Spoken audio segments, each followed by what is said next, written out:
I'm Armand Lenchek, your lifestyles, community, and real estate expert. And today we're going to take a look at one of the things that makes Chapel Hill so special. What am I talking about? Am I talking about the fantastic neighborhoods and great schools? Am I talking about the wonderful parks and recreational opportunities? Am I talking about the university? We are, after all, a university town, and the world-renowned medical center. Yes, it's all of those things, folks, and it's most especially Tar Heel basketball. This is where you can take a deep dive into UNC basketball history and culture. First, we're going to take a look at Top of the Hill Restaurant, which is located right above the crossroads of Chapel Hill. And then we're going to head over to the sometimes overlooked Carolina Basketball Museum, which is located right next to the Dean Dome. You're going to love this, folks. Let's check it out.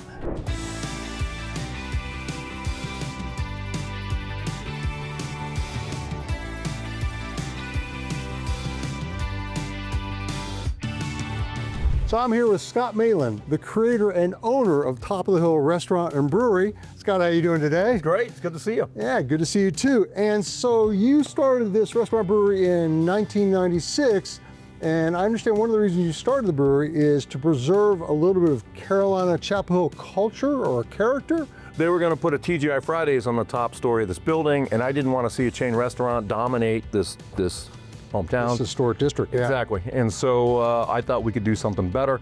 There was this idea of, well, let's create a place where the community can come together, right? The social crossroads of Chapel Hill, and that was always the goal. So, okay, not just a restaurant, but a brewery. Why a brewery? But breweries in the early 90s were kind of brand new. Yeah. I had seen some on the West Coast. We're the 5th oldest brew pub in North Carolina. I want to say there's 417 breweries now. Beer is such a great social lubricant. Beer is a place that brings people together, right? And so, and that was, again, that idea of the social crossroads. And you started the restaurant brewery in 96, and you were telling me before we started taping this that something special happened in 1998. You want to tell us about that? Well, so this idea of being the social crossroads of Chapel Hill, right? We opened up the restaurant in 96, and I believe we beat Duke in 98. It was kind of a surprise. And the street celebration starts. This old crusty cop is up here, and he's looking at everything going on, and he goes, well, you've made a big impact. And I go, what do you mean? He goes, well, the celebration used to be down the street, now it's right in front of your restaurant. And I do think that in the last 30 years, the street celebrations that happen right here at the corner of Franklin Street and Columbia kind of define and add a little seasoning to our town, and we're proud to have played a small part in terms of fostering that. Thanks, Scott. I really appreciate your time. It's been wonderful talking about your fantastic place. Thank you very much. I appreciate it.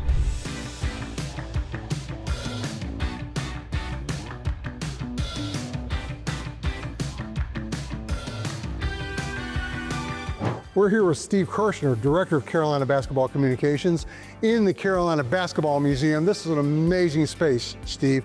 Tell us about it.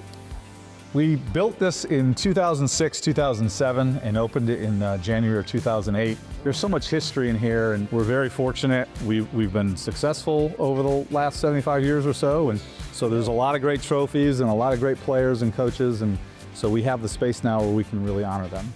Tell us about some of the special rooms that we're about to see. This room here is kind of a catch-all room. It's a pretty big space, but it's the biggest space in the museum. We actually bought a court, a high school basketball court from Nebraska. This is so cool. And had it shipped in and painted it to mimic the Smith Center floor. Right. And then if you look around, you see all these little decals with the little feet. Those are where sort of great shots or famous moments in Carolina basketball. That Luke May shot against Kentucky is over here. Yeah, right. Okay. So it's kind of a cool thing. People walk in and just kind of takes you through that history a little bit. One of the most interesting items is actually not a basketball item. President Obama awarded Coach Smith the Presidential Medal of Freedom. Holy cow. And his family, his wife Linnea and his children donated the Presidential Medal of Freedom. It's really, really a huge part of the Chapel Hill community, the fact that we have this here, not just the university, but this program. It's been something I've seen over the years, over the decades, literally, that brings us all together. People take a lot of pride, not just in the basketball program, but in the athletic department. Coach Smith talked about how the athletic department can be the front porch of the university, right, and it kind of brings people in, brings people together. I love walking into the Smith Center, and there'll be grandparents walking in with their grandkids Yes, and showing them and saying, hey, when I was a student here, 40, 50 years ago, we played in Carmichael, or we played in Woolen Gym, Right. or I was a student here in the 80s when they built the Smith Center, and here's where I sat.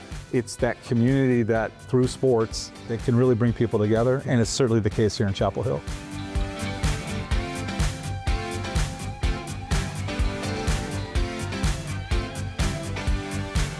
I hope you've enjoyed seeing these two historical landmarks that make Chapel Hill such a special place to live.